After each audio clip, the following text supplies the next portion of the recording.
we're going to explore a brief class, about a 15, 20-minute session that focuses on balancing the hips, the back, and the knees. A couple of things you might want to have close by: a little strap, or an exercise tube, or a band, a little block. You might also have a bolster. If you don't have a bolster, you can use like a throw cushion from your couch. We're going to start with a very gentle twist of the spine. So we'll sit in a bit of a bent knee position. We want to be seated equally on both sit bones. Do a little rocking motion back and forth to feel that grounding through both sit bones.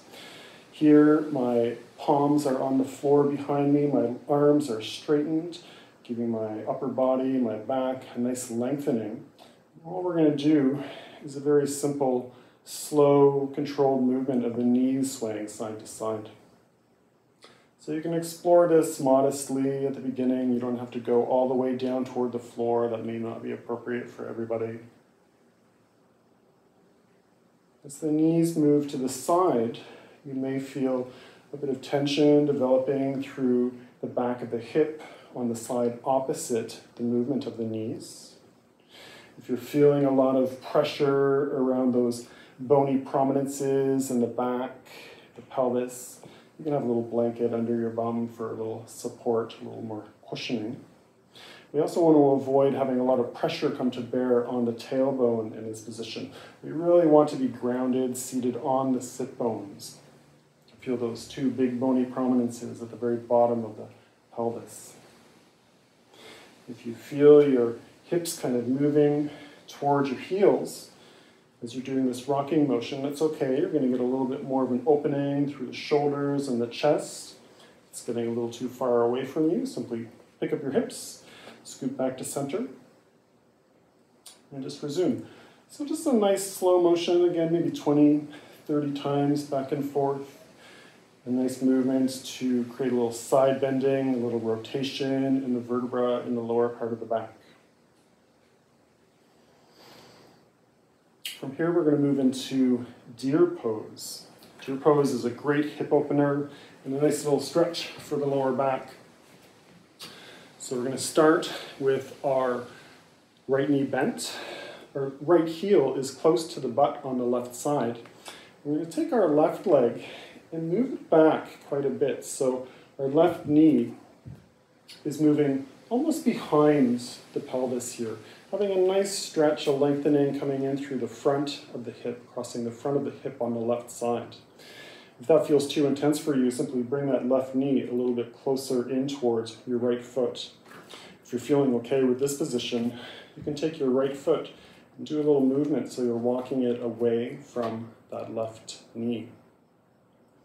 So we're feeling this opening in this position through the left hip, the front of the left hip. A couple options for our upper body. We can just stay in this position. Nice lengthened right arm, keeping a nice length throughout the spine. You can have your left hand anywhere that feels comfortable for support. If this is too intense for your wrist, you can make just a fist and rest your knuckles some way that's comfortable for you so that you have less of a bend in the wrist. Option, you can turn your body so you're twisting towards the right, engaging a bit of a rotation, a bit of a twist in the spine. If that feels too intense for the lower back, simply come back a little bit towards your midline, coming out of that twist position. As we hold this pose, you want to think of a nice long line moving from the front body, crossing the hip, all the way down to the knee. If you don't feel too much of a stretch through that left leg, the left thigh, you can pick up your heel on the left side. Can't really see that too well, but bring the heel of the left foot a little closer to your butt, and that should intensify the stretch through the front of the thigh on the left side. Ideally holding for a minimum of 30 seconds. You can hold this for 2 minutes. Somewhere in between there is a nice range of time to hold that pose. Breathing in, want to think about maintaining that length through the spine, growing tall, crown of the head moving away from the pelvis and the tailbone. And exhaling, Just feeling supported and grounded in those contact points through the hands, the length of the legs, and the pelvis, more through the right sit bone in this position. Let's come out of this pose by just wiggling that left knee closer to the right heel. We'll switch our position to the other side. So we'll start with the left knee pointing forward, or left heel somewhere close to the right butt. Take that right leg and just move it behind, walking that right foot back again, so the knee somewhere a little bit behind the pelvis again. Choosing your position for the arms, either more of a front-facing position, creating a bit of a side bend through the spine, a nice gentle arc. Or, if you prefer, you can play with both. If you prefer, though, doing a little twist, turning your upper body, looking towards the left. You either have the tented hand, fingertips, propping your body up, nice length through the arms, keeping that length through the spine. Or again, knuckles as an option if that's more comfortable for your wrist.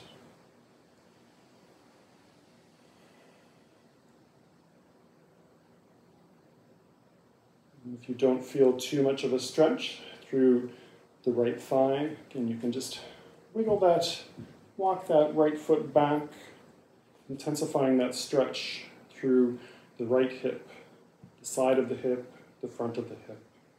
Should feel comfortable. You're working to achieve a balance between comfort and challenge, creating a modest challenge. Should feel a nice, comfortable pulling sensation. If you're feeling pain, you should reduce the intensity of the pose, just come out of the pose a little bit, make it a little easier for your body. Breathing in, really thinking of the lengthening of the spine, crown of the head moving away from the pelvis. And exhale, again, just sinking into those contact points, feeling stable through the hands. Here, more the left sit bone, grounded in contact with the floor, feeling supported along the length of the legs.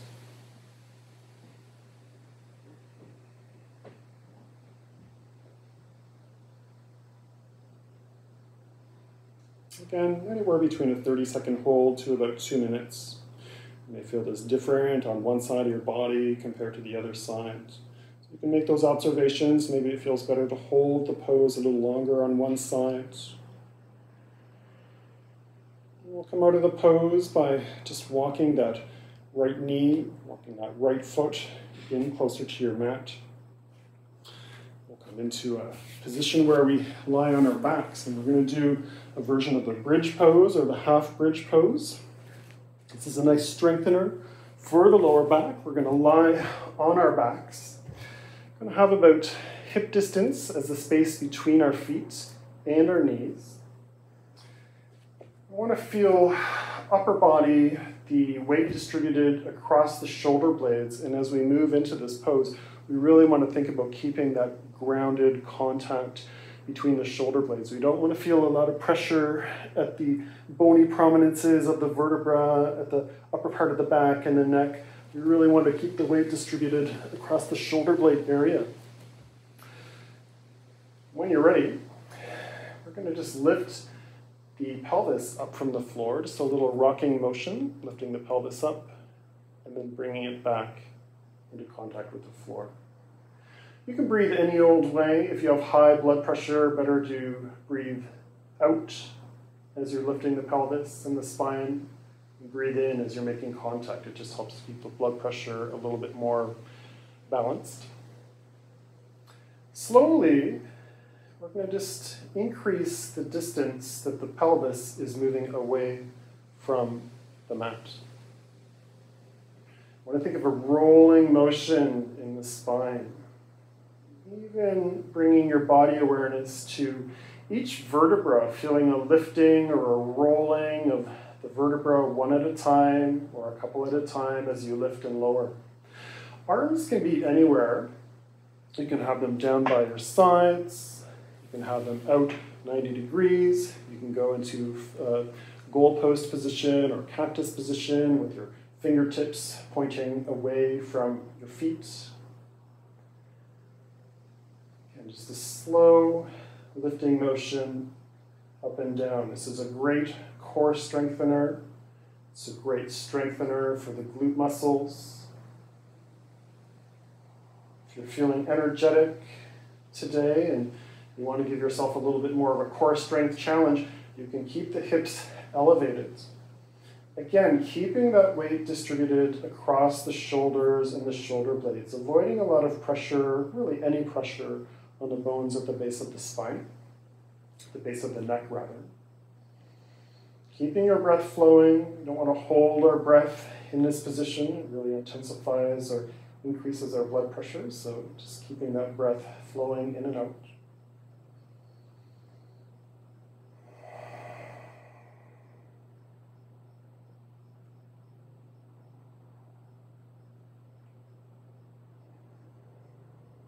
You can lower down whenever you like. A little intense having those hips up for more than a few seconds, so you can do, again, introduce that rolling motion just to create a little bit more suppleness or ease of tension through the lower back.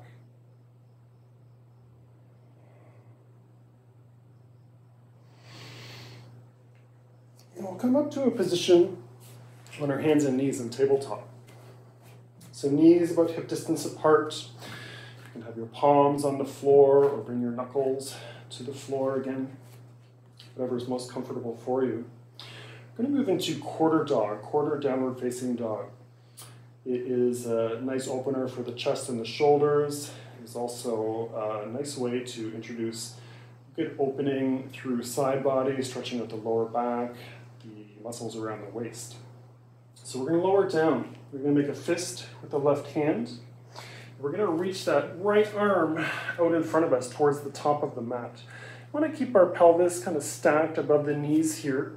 We're going to rest our hands, our head rather, on our left hand. As we're in this position, we can think about creating a little stretch through the shoulder area by we're thinking about bringing the tailbone and the sit bones closer to the heels. They're not really going to move, but the idea of doing that creates a little bit of length through the front body and the chest and the shoulder, opening that area up. So you can stay in this position, or if you want to create that stretch through side body, you pick your arms up and then walk them over to the side so our right hand comes off the mat, really quite a bit of ways or variable distance off the left long edge of the mat, and then just resume that position. Forehead resting on the fist. If you have the flexibility, you can bring the forehead all the way down to the mat.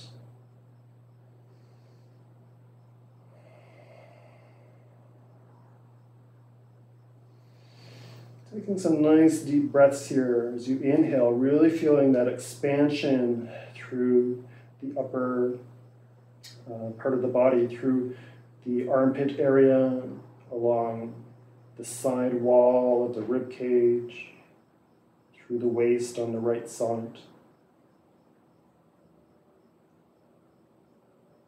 When you're ready to explore the other side, taking some weight into that right hand, some strength through that right arm and left arm, pushing your body up away from the floor, coming back to tabletop position. Make a fist with the right hand, bring your forehead down to your fist. Stretch out through the left arm, creating a nice long line from the fingertips of the left hand all the way down to the sit bones. Again, thinking of the idea of bringing the sit bones closer to the pelvis. It's not really going to happen because we're really anchoring through the palm of that left hand. So again, you can stay here, or if you want to explore that side body stretch through the left side of your body, just walk the arms over to the right side of the mat.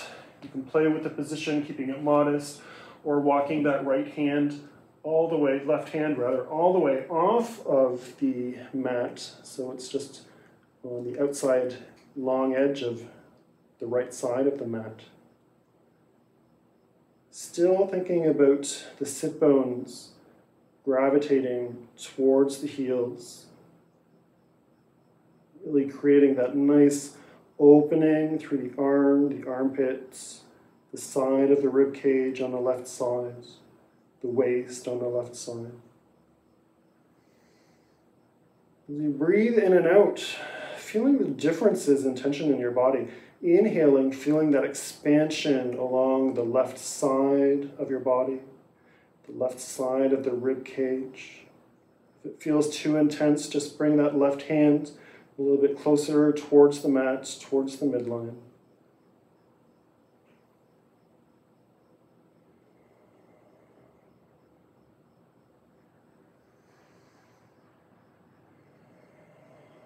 Again, holding anywhere between 30 seconds minimum, I'd say 2 minutes max. Really going to get some good benefits holding between that 30 to 120 second range. Take some weight into the arms and hands. Come back up to tabletop. Have a little counter pose movements with cat-cow. Exhaling, pressing the back up toward the ceiling. Shoulder blades moving away from the spine. You can let the crown of the head dangle towards the floor, lengthening through the back of the neck. And inhaling, tilting the sit bones up toward the ceiling, a little dip in the back, looking up, forward, or slightly upwards, whatever's comfortable for your back and your neck. Again, pressing up, exhaling, rounding the back, making a dome of the spine. Inhale, a little arch through the lower back, shoulder blades moving together. One more time. Exhale, rounding up, pressing up through the lower back, stretching out the tissues in the lower back. Inhale, reversing, coming into a little bit of an arch position, tailbone, sit bones pointing up toward the ceiling. Come back to a neutral spine. And we'll come into a seated position.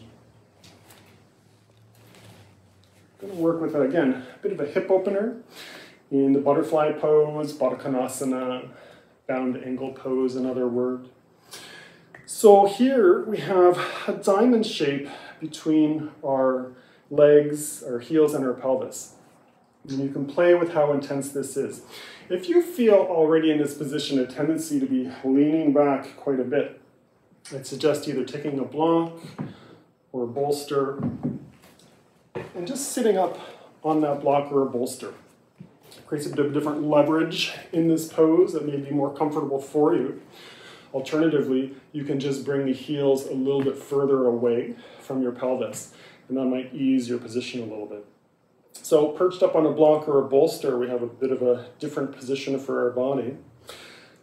What we want to have is an opening through the inner thigh. So feeling maybe a stretch, a comfortable stretch through the groin, through the inner thigh area. And you can hold on to your legs at the lower part of the shins or the ankles. You can also clasp your hands and place them around the feet. Now, we don't want to be doing a lot of collapsing through the lower back in this position. What we're trying to avoid is something like this. We want to be fairly upright in our position here, letting the knees fall apart, just a comfortable distance. With our in-breath, we're going to create some lengthening through the spine. And as we exhale, with our out-breaths, we can explore deepening this pose by bringing the chest forward, hinging at the hips, again, not collapsing through the lower back, the mid-back, keeping a fairly straight spine, and bringing the breastbone forward as if it's coming down towards your feet. You may feel a bit of a limitation or a stretch building through the outer part of the thigh. You may feel a stretch build through the inner thigh area. When you feel that comfortable stretch, that comfortable pulling sensation, you're just going to pause there. After you hold a pose for a few minutes, you may feel a bit of ease in the tension. If you feel a bit of an easing or a release with your stretch, it may be appropriate for you to further deepen by bringing your breastbone a little closer down towards the mat. Again, really keeping that lengthened feeling through the spine, that long line from the tailbone all the way up through the center of the crown of the head.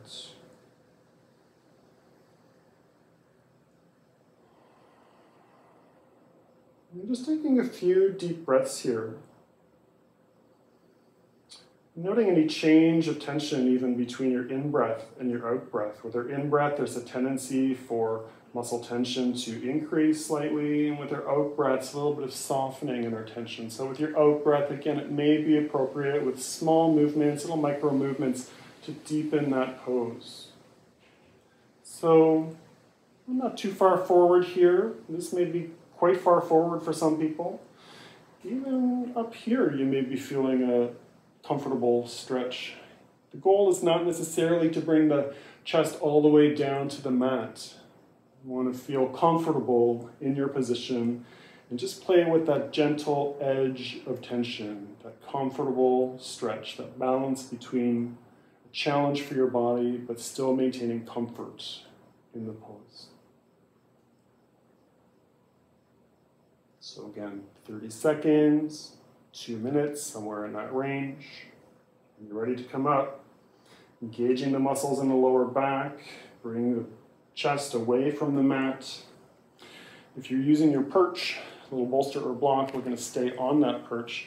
We're going to move into a nice long stretch for the legs, Janu Sirsasana, the head to knee stretch. The goal is not necessarily to bring the head down to the knee. That's the name of this pose, but we'll talk about that as we get into it. Straps or a fitness band or a fitness tube can be helpful.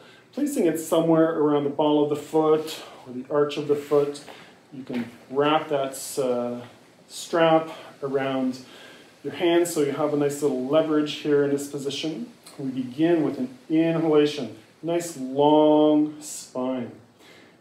With your out breaths, simply hinging forward at the hips, paying attention to tension developing likely through the back of the leg on that stretched leg. Here I'm demonstrating with my right leg stretched. We want to pause when we feel that building of tension. We're not trying to create a shaking leg, a really intense stretch. We want to have a nice, easy, comfortable stretch sensation. So the pose is named head to knee stretch, Janu Sirsasana. Our goal really is the same as in our other pose, thinking of the chest or the breastbone moving down towards that mat or towards that extended, lengthened leg. You can play with your arm position, feeling comfortable through the chest and the shoulders.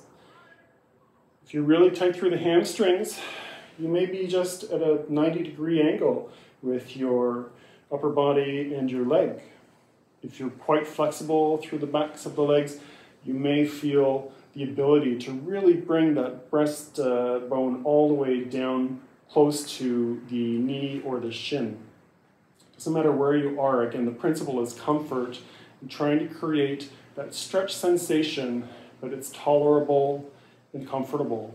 A little bit of rounding through the lower back is okay. What we're trying to avoid is something like this where we're really going after it with our head. We want to keep that spine lengthened, thinking about hinging mostly at the hips. Again, somewhere in that 30-second to 2-minute range. We'll come up. We'll switch over to the other side. So left leg straightens, right knee bends. And you can really have, depending on the comfort of your knee, you can place your right foot anywhere along the length of that left leg. So closer to the left foot, along the length of the calf, at the knee, or you can bring the heel right up into the inner thigh so the foot is along the length of the thigh. Using your strap, if you like, perched up on your bolster.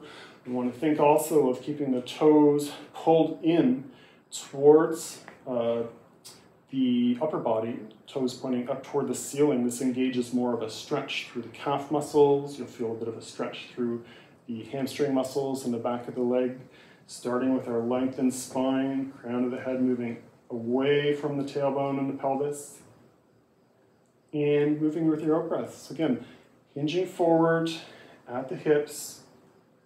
Again, a little rounding through the lower back is okay. We don't want to have a really deep bend here. We want to keep that sternum moving, the breastbone moving towards the knee. Pausing when you feel that appropriate, comfortable tension, that stretch sensation. Again, likely in this case through the back of the left leg, through the calf or the hamstring muscles in the back of the thigh on the left leg. Some people feel this elsewhere, and you may feel it elsewhere too. It doesn't mean you're doing it wrong, it just means maybe you have sort of an atypical tension or a holding pattern of the muscles in your body. Some people feel a stretch through the right leg, the bent leg in this pose. Most important thing is you're feeling relatively comfortable everywhere in your body. Every inhalation, thinking of keeping that length through the spine, crown of the head, moving away from the tailbone.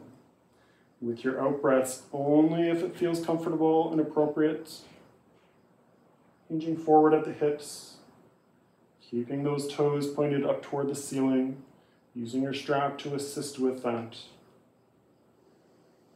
Exhaling, you can even think intentionally about softening through those areas where you feel that stretch developing or where you're feeling that stretch. With your out breaths, again, often a bit of an easing of tension in your body. You can really work with the breath to help soften those areas and maybe get a little bit more out of that stretch.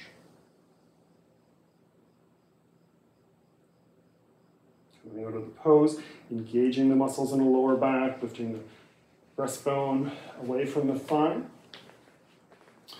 We're going to finish with a bit of a low squat position.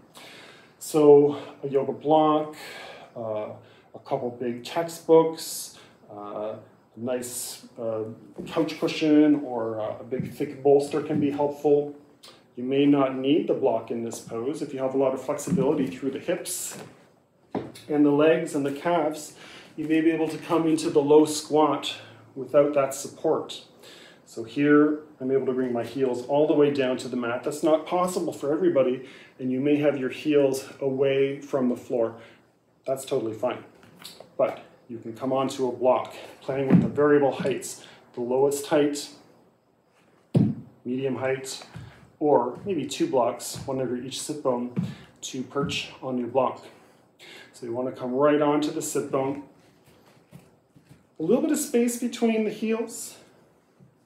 I'm going to open the knees a little bit. This is a bit of an opener for a number of tissues and muscles around the hips. You can bring your palms together, bringing your elbows somewhere between your knees or tops of the shins or tops of the thighs. Just using our arm position to open, creating a little bit of a stretch through the inner muscles, inner thigh muscles, the muscles of the groin. A little rounding in the lower back is okay here.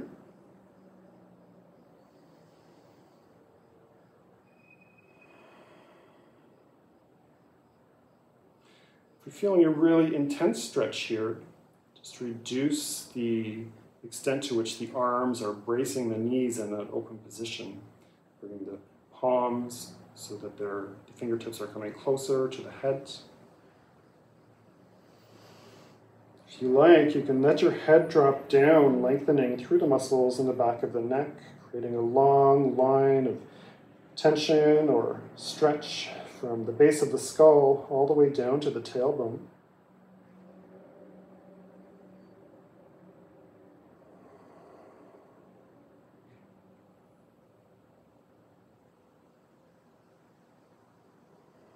Suppose, again, you can hold between 30 seconds to 2 minutes is okay. The very longest you'd want to hold a pose, generally for flexibility purposes, is about 5 minutes.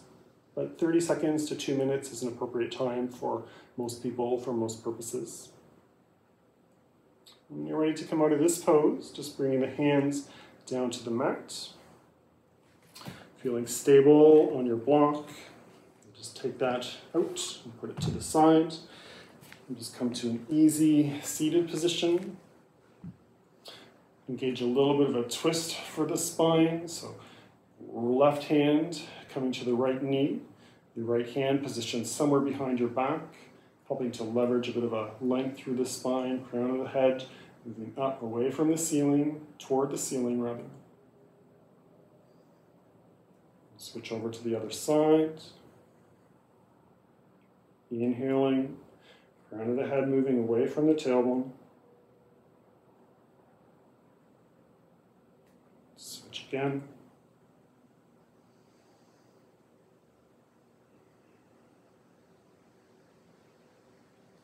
time over to the other side.